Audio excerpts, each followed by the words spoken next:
Bonjour. Aujourd'hui, on explore ensemble la commémoration de l'abolition de l'esclavage et plus particulièrement ce qui se passe autour du 22 mai. Oui, bonjour. On a pas mal de sources différentes, hein. Un podcast pour enfants, des textes sur l'héritage, l'énigme marron aussi. C'est ça. L'idée, c'est de vraiment comprendre ce que signifie cette liberté célébrée, son histoire qui est complexe, et puis comment tout ça vit encore aujourd'hui. Comment on le transmet surtout. Exactement. Pas juste l'histoire pure, mais la résonance actuelle, la persistance de tout ça. Alors, commençons par la liberté elle-même. Dans nos sources, c'est présenté de façon assez directe. Être soi-même, choisir. Simple, non ? Simple aujourd'hui peut-être, mais à l'époque, c'était l'inverse pour des millions de personnes. L'arrachement à l'Afrique, la négation de leur humanité. Oui, la privation totale de liberté. Mais ce qui ressort fort, c'est cette idée qu'ils n'ont jamais oublié qui ils étaient. Tout à fait. Une sorte de flamme de l'Afrique, maintenue en secret. Par les chants, les contes, c'était déjà une résistance en fait. Intérieur. Et puis il y a le tournant officiel, le 22 mai 1848 en Martinique, et juste après, le 27 mai en Guadeloupe. Les textes parlent d'une immense joie, d'une vague d'amour. C'est ce moment-là qu'on commémore. Même si l'abolition a été, disons, tardive et pleine de complexité. Et un point important soulevé, cette histoire, elle nous concerne toutes et tous. Ah oui, clairement. Une des sources dit bien « célébrer la liberté des autres, c'est protéger sa propre liberté ». C'est universel. Alors cette liberté, elle n'est pas arrivée toute seule. Les sources montrent bien qu'elle a été conquise. Il y a eu l'action par l'écrit, le côté plus institutionnel. Oui, c'est là qu'on part de figures comme Victor Schœlcher, important pour le décret officiel français. Même si les sources le notent, son héritage est débattu aujourd'hui. On n'a pas les détails des débats ici, mais c'est mentionné. D'accord. Et à côté de ça, il y a la résistance sur place. Absolument. Des figures locales incroyables. Cyril Bissette en Martinique, qui n'a pas lâché, malgré la répression. Ou Louis Delgrès en Guadeloupe. Son choix terrible, mais si fort. Mourir libre que vivre esclave. Et la mulâtresse Solitude aussi, combattante jusqu'au bout. C'est ça. Des actes de courage face à l'oppression directe. Mais il y a une autre forme de lutte, peut-être moins mise en avant parfois. Les nègres marrons. Exactement. Les marrons. Eux, c'est fascinant parce qu'ils n'ont pas attendu le décret. Non, ils sont partis. Ils ont pris leur liberté. La fuite, l'évasion. L'action directe.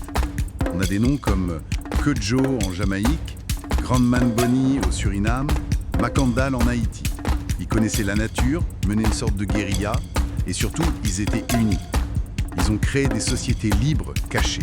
Des villages entiers où ils préservaient leur culture africaine de manière très forte. Libres dans nos corps et dans nos esprits, comme dit une source. Quelle leçon, hein ? La liberté, ça se prend aussi. L'action avant tout. Et cette force, cette volonté de rester soi-même, on la retrouve puissance 1000 dans l'héritage culturel, non ? Ah bah oui, c'est incroyable. La culture comme espace de liberté sauvegardée, réinventée même. On le voit partout. Les langues créoles, nées de ce mélange forcé. La musique, des tambours d'Afrique, au zouk, au jazz, à la samba. La danse aussi, la biguine, la capoeira.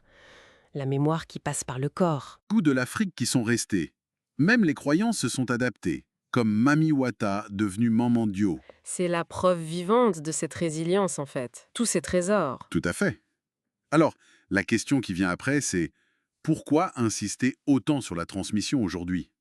Les sources disent d'abord pour se souvenir, pour ne pas répéter, pour dire merci aussi. Oui, et pour être fier de ce courage. Mais aussi, et c'est peut-être le plus important, pour protéger la liberté maintenant. Elle est décrite comme un feu précieux, une plante qu'il faut arroser. Elle n'est jamais acquise pour toujours. D'où le rôle clé des parents, des aînés. Raconter, cuisiner, danser, faire vivre cette mémoire. C'est ça. Et pour les plus jeunes, la mission, c'est de porter cet héritage, ce courage, et d'agir.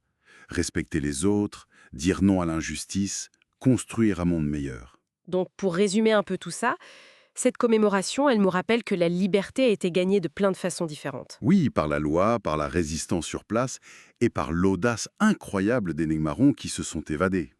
C'est un héritage culturel hyper vivant. Qui demande qu'on s'en occupe, qu'on le transmette Et qu'on reste vigilant, Exactement. une vigilance constante. Et pour finir, peut-être une pensée à méditer, inspirée par ces marrons justement.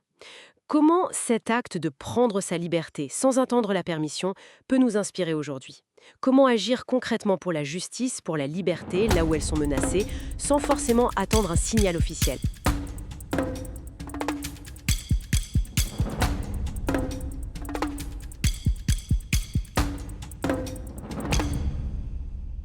Merci d'avoir regardé cette capsule. Elle vous a plu?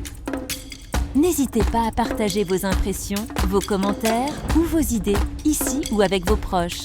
Et pourquoi ne pas en parler avec votre famille, vos élèves ou vos amis?